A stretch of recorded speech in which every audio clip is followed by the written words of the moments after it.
ভারপ্রাপ্ত চেয়ারম্যান দেশনায়ক জনাব তারেক রহমান আমাদেরকে সরাসরি নির্দেশনা দিয়েছেন আগামীকালকের মধ্যেই সকল নেতা কর্মী যেন বানবাসী মানুষের পক্ষে দাঁড়ায়, পাশে দাঁড়ায়, সহযোগিতা করে, উদ্ধার করে এবং পুনর্বাসন করে।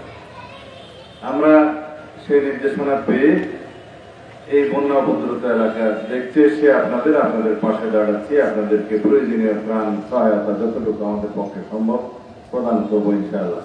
আমি এই অঞ্চলের সমস্ত নেতা কর্মীদেরকে আহ্বান জানাচ্ছি, যতদিন বন্যা উপদ্রুতদের ত্রাণ সহায়তা প্রয়োজন ততদিন আপনারা তাদের পাশে থাকবেন, ত্রাণ বিতরণ করবেন, আপনাদের যার পক্ষে যা কিছু সম্ভব আছে তা দিয়ে তাদেরকে সহায়তা করবেন। বন্যা পরবর্তী পরিস্থিতিতে যাদের পুনর্বাসনের প্রয়োজন হবে অবশ্যই আপনারা পুনর্বাসনের জন্য ব্যবস্থা গ্রহণ করবেন। আমরা কেন্দ্র থেকে আপনাদেরকে যথাসাধ্য চেষ্টা করব সহযোগিতা প্রদান করার জন্য। এই বন্যার কারণ সম্পর্কে শুধু একটি কথা বলব, আমরা ভারতের উজানের পানিতে সব সময় বন্যা উপদ্রুত হই। এই ফেনী, নোয়াখালী, লক্ষ্মীপুর, চাঁদপুর, কুমিল্লা, ব্রাহ্মণবাড়িয়া সহ সিলেট, মৌলভীবাজার, হবিগঞ্জ এই অঞ্চলগুলো ওদিকে সুনামগঞ্জ পর্যন্ত বন্যা সব সময় ভারতের, আমরা যেটা বলি ফ্লাশ ফ্লাড, ভারতের উপচে পড়া পানি অথবা ভারতের উজানে যে সমস্ত বন্যা যে বাঁধ দেওয়া হয়েছে সেই বাঁধ অসময়ে খুলে দিয়ে আমাদের প্রবর্তন করে, এটা আপনারা সবাই জানেন।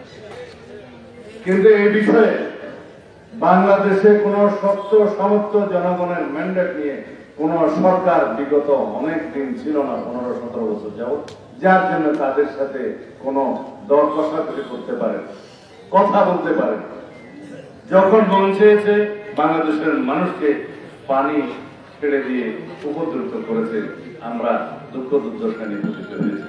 মানুষের জান গিয়েছে, মাল গিয়েছে, ফসল গিয়েছে, ঘর বাড়ি গিয়েছে, শিক্ষা প্রতিষ্ঠান গিয়েছে, রাস্তাঘাট বিনষ্ট হয়েছে। বছরের পর বছর, প্রতি বছর আমরা এই দৃশ্য দেখে আসছি। কিন্তু এর একটি অবসান হওয়া দরকার। আর এর অবসান হতে গেলে তাদের সাথে দর কষাকষি করে সমতার ভিত্তিতে এই সমস্ত সমস্যার সমাধানের জন্য একটি গণতান্ত্রিক জনগণের মুখে নির্বাচিত শক্তিশালী দরকার, শক্তিশালী সরকার দরকার।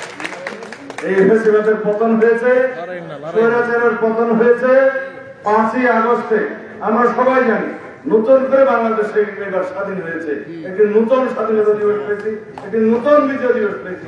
এই রক্তস্নাত বাংলাদেশে শহীদের রক্তের বিনিময়ে। কিন্তু আমরা এখনো পর্যন্ত তাদের এই 15-17 বছরের স্বৈরাচার এবং ফেসিবাদের ক্ষত এখনো বয়ে বেড়াচ্ছে। কারো শরীরে, কারো মনে, সমাজে, দেশে, অর্থনীতিতে, সমাজনীতিতে সর্বত্র সেই ক্ষয়ক্ষতি আমরা এখনো বয়ে বেড়াচ্ছি।